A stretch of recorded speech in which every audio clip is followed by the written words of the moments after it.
stable reaction. So by fusing tritium and deuterium together, we create a stable reaction that creates a massive amount of heat. Bob's your uncle. Everything's great, right? Let me make sure that my stream is still like not totally fucked. Right, everything's great, right? Yep. It's okay. So, so when we hear about the concept of cold fusion, that is being able to create a fusion reaction at not super hot temperatures, because it's the amount of heat that we generate that takes so much of the energy out, doesn't make it sustainable. So guys, we're gonna take a quick break here because I know the stream just dropped. We lost a lot of people, which fucking sucks. Sorry about that. We're gonna take a quick break.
Sure what happened there. OBS just decided to completely shit on me before kicking everyone out of the stream, so my bad. Anyway, we're just going to dive right in this video. It's super cool. This reactor is one of our more exciting attempts at getting a fission reaction working. So this video is kind of an interesting concept to reality video, and then we're going to dive a little bit deeper here. This is the story of an idea.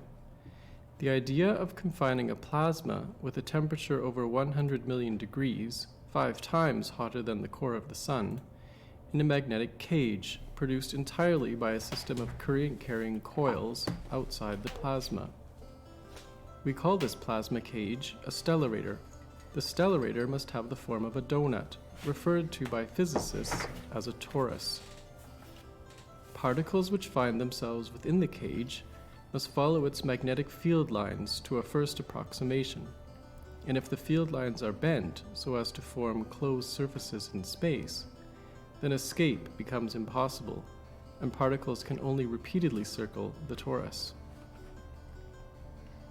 Shaping of the magnetic surfaces plays a key role in determining the properties of the stellarator, allowing simultaneous improvement of plasma confinement and stability.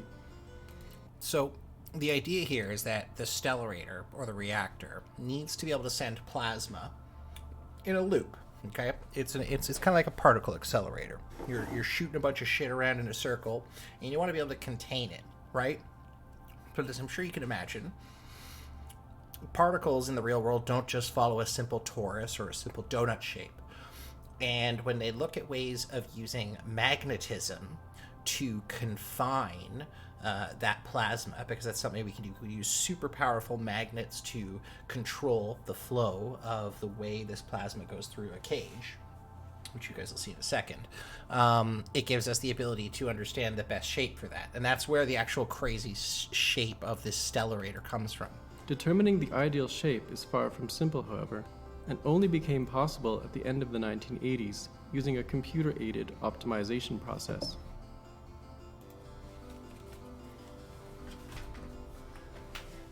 The result of this optimization is Wendelstein 7X, which possesses a 5-fold symmetry indicated by different colors for each of the identical sections.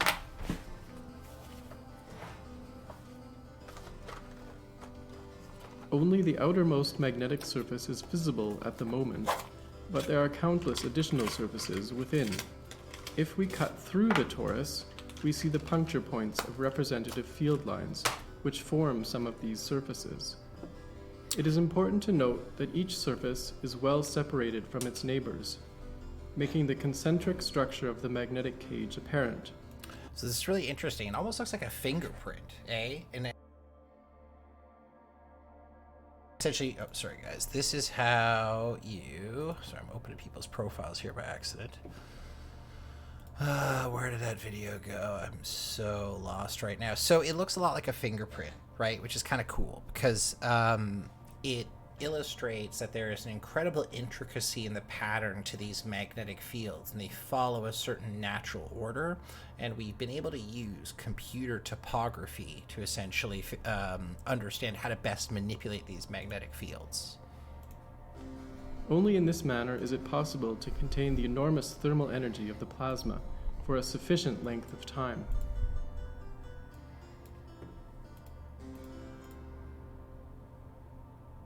We are now acquainted with the physical idea at the heart of Wendelstein 7X.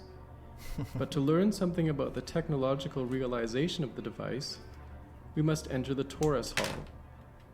This is the experimental center of a research institute in Greifswald, Germany, opened during the year 2000, and given the task of successfully constructing and then operating an optimized stellarator of this magnet. It is a device of imposing dimensions. So it is a scary looking machine. Like when you actually look at it, like this is essentially what the machine looks like from the outside in real life. So it's this giant donut-like device. It looks like something like Midgar, like Final Fantasy VII, right? Here's what the inside looks like. So this is the plasma that's being generated, and all of these devices are essentially either for containing or controlling or conditioning that plasma so that we can have a sustained reaction inside of the generator. So it's quite the structure when you actually measuring look at more it. than 15 meters in diameter and reaching a height of 5 meters, fully surrounded by its many faceted support systems, it is difficult to recognize individual features even from a bird's eye view.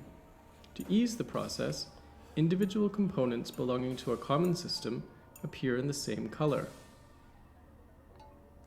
Let us take a closer look, limiting ourselves for the moment to 1/5 of the torus. It's pretty cool. Innermost is the vacuum vessel, which in its shape follows that of the magnetic surfaces which it will encompass. Right, so they modeled the magnetic field and what it's going to look like, and then they built a vacuum chamber to contain the plasma inside of that. We're going to skip through a lot of this. What they then did was put these incredibly powerful superconductive magnets. In order for these magnets to achieve a level of superconductivity, they need to be cooled, greatly cooled, in order for them to be able to do their job, right? So you have all of these magnets that are essentially put around the inside cage that help control the flow of the plasma. And then on top of that, you have further subsystems that are built on to support the operation of those magnets, the cooling of the system, the general function and operation. So it's an absolutely mammoth of a machine. And they've turned it on, and it's actually been able to go through like a couple of successful tests, which is very sick. And they're hoping, I think if we pull up the Wikipedia, actually, we can quickly read through some of the successes that they've had in this space. So if we go to here, timeline. So in June, it began its operational phase in 2017. In June 2018, it fusion triple product of 6 times 10 to the 26 degrees.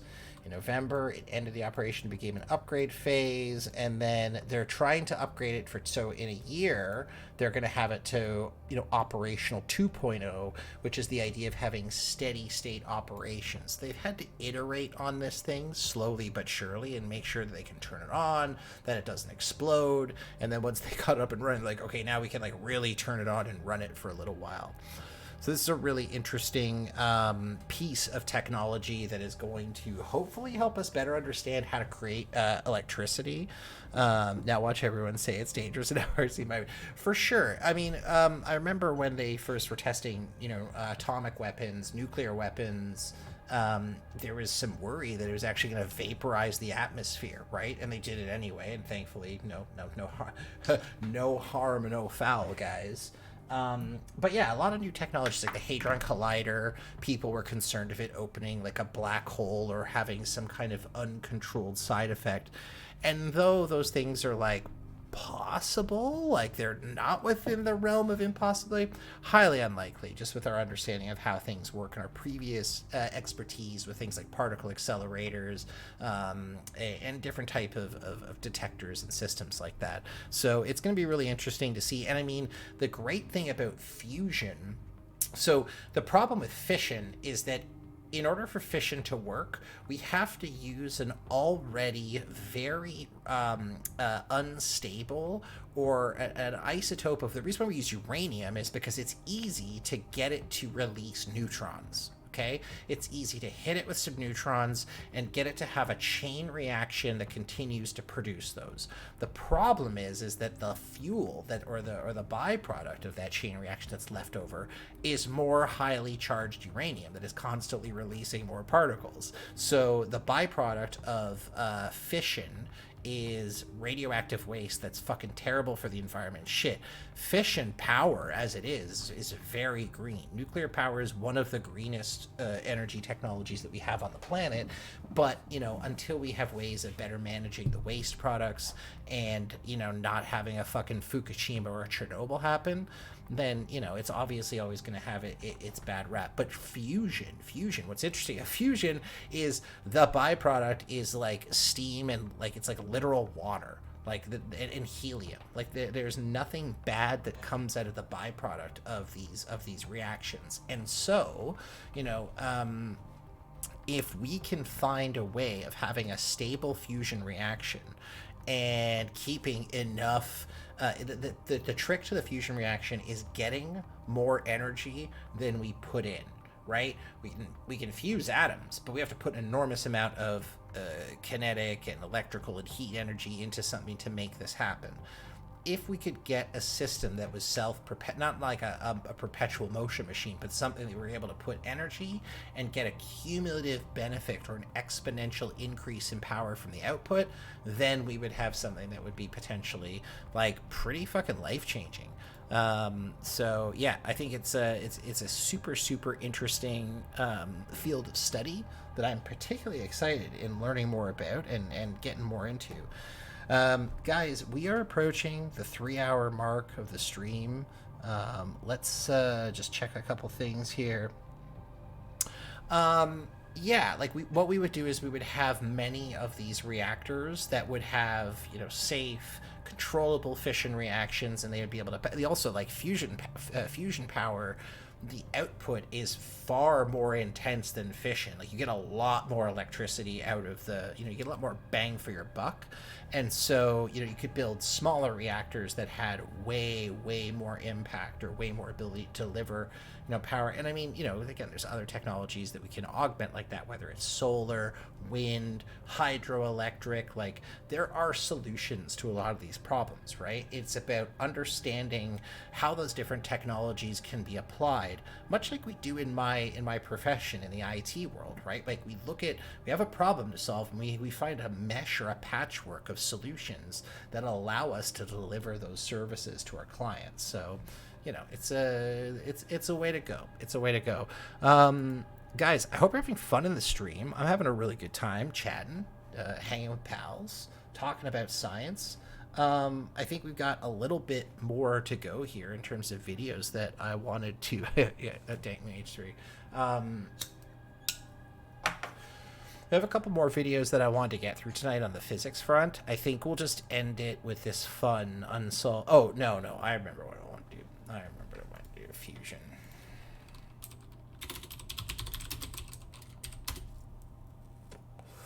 Here we go. I think it was this one. So here is a great video on fusion that we're going to go through. The fundamental currency of our universe is...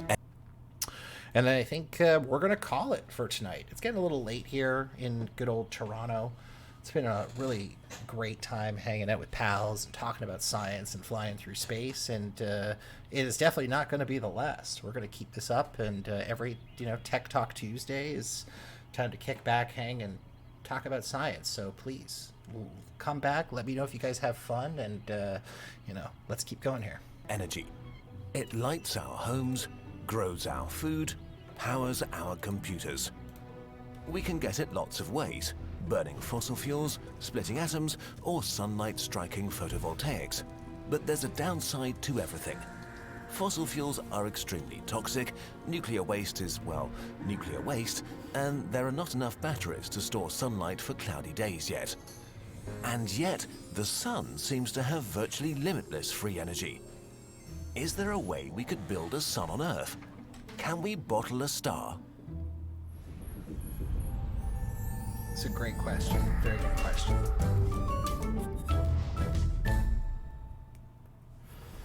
The sun shines because of nuclear fusion. In a nutshell, fusion is a thermonuclear process, meaning that the ingredients have to be incredibly hot, so hot that the atoms are stripped of their electrons, making a plasma where nuclei and electrons bounce around freely. Since nuclei are all positively charged, they repel each other. In order to overcome this repulsion, the particles have to be going very, very fast. In this context, very fast means very hot. Millions of degrees. Stars cheat to reach these temperatures. Yep. They are so massive that the pressure in their cores generates the heat to squeeze the nuclei together until they merge and fuse. Yeah, they're just these objects in space are just so large in that the pressure alone is like, it's like just condensing down and causing these vibrations. So it's not that the star is hot because it's on fire. It's hot because of how big it is and because of the fusion reaction that's going on. Yo, Jack Attack, respect. I love hearing that kind of thing, man. We're always looking for fun folks to come and talk about science and explore space, so mad respect. Creating heavier nuclei and releasing energy in the process.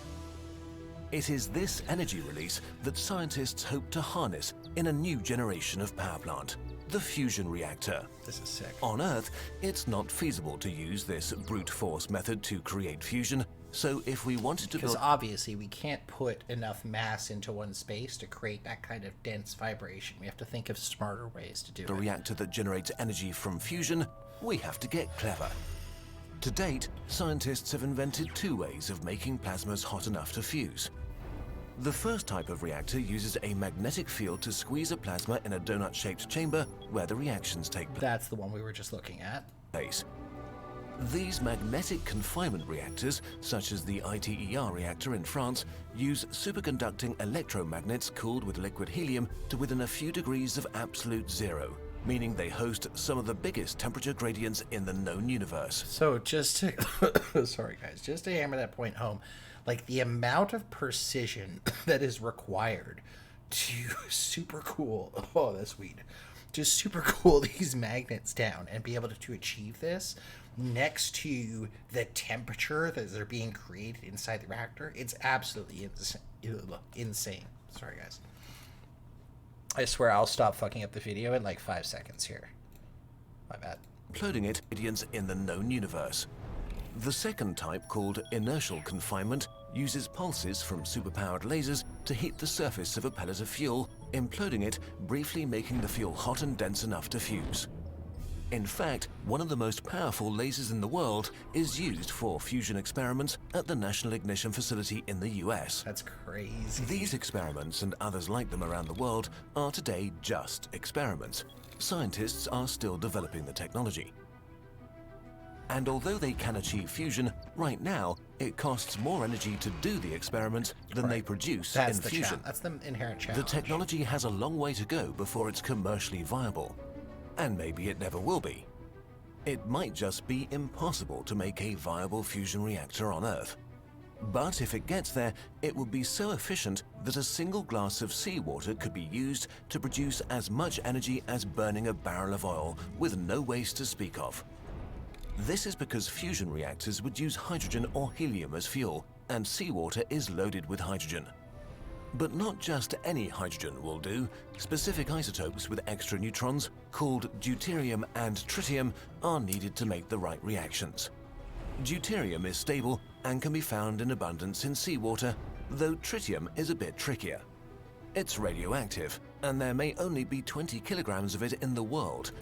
So, deuterium, one of the major producers of deuterium, I think, is in Norway or something. There's like a very large hydroelectric dam that they have there. And because it uses seawater, there's a process in which they're able to, while they're powering like their cities and making electricity, they're filtering off the deuterium. And they're able essentially to sell it to all of the different countries that have, fission or reactors or universities or whatever. So I think they're like one of the number one producers, but essentially you can get it from all seawater. Mostly in nuclear warheads, which makes it incredibly expensive. So we may need another fusion buddy for deuterium instead of tritium. Helium-3, an isotope of helium, Poor regular might be a hydrogen, great substitute. Unfortunately, it's also incredibly rare on Earth. But here, the moon might have the answer. So this is why I kind of start off with the space engine stuff, right? Is because when you hear about people talking about mining asteroids in the moon, it's because these places do have significant resources that could be used to solve a lot of our fuel crises in the future. Over billions of years, the solar wind may have built up huge deposits of helium-3 on the moon. Helium is actually it's super rare. We're like straight up running out of it, and it's incredibly difficult to synthesize. Like, it's not, because you got to remember, helium is not a molecule. It is not. It is an atom. It's on the periodic table, right? So getting helium in its stable form is difficult. And if we could get to the moon and get helium-3, it would be a game changer in terms of our ability to produce fusion power. Instead of making helium-3, we can mine it. Right.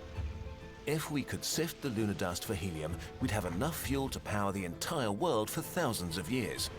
One more argument for establishing a moon base, if you weren't convinced already. Okay, maybe you think building a mini-sun still sounds kind of dangerous. But they'd actually be much safer than most other types of power plant. Right. A fusion reactor is not like a nuclear plant, which can melt down catastrophically. If the confinement failed, then the plasma would expand and cool, and the reaction would stop. Right. Put simply, it's not a bomb. The release of radioactive fuel like tritium could pose a threat to the environment.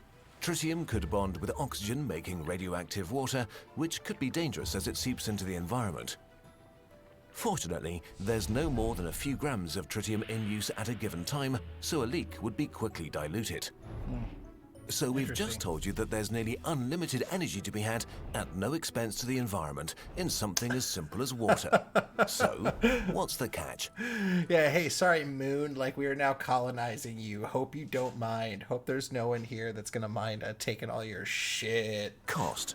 We simply don't know if fusion power will ever be commercially viable. Even if they work, they might be too expensive to ever build. True. The main drawback is that it's unproven technology. It's a $10 billion gamble, and that money might be better spent on other clean energy that's already proven itself.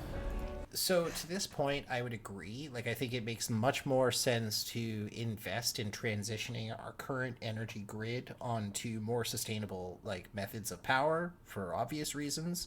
But once we get to that point, we can also start to invest in more, like, creative ways of producing electricity, whether it's like fusion or whether it's improving our fission technology so it's less dangerous or less toxic. Maybe we should cut our losses. Or maybe, when the payoff is unlimited clean energy for everyone, it might be worth the risk. Videos like this one take hundreds of hours to make, and Yeah, gotta respect Kurskazal. Definitely subscribe, like their content, please. Send them some love.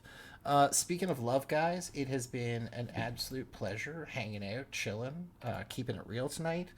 We did a nice little 3-hour and 10-minute stream, which, like, ain't too bad. Hopefully, I think maybe next Tuesday we'll take it a little bit further. We'll have some more topics lined up. I had a bunch of stuff that I wanted to get to talking about, mostly around tech IT stuff. We'll save that for next time. Lots of fun AI-related conversation that I hope to rope you guys into. But please come back, hang out, check out the channel. Love to see you guys, and as always, be well and peace.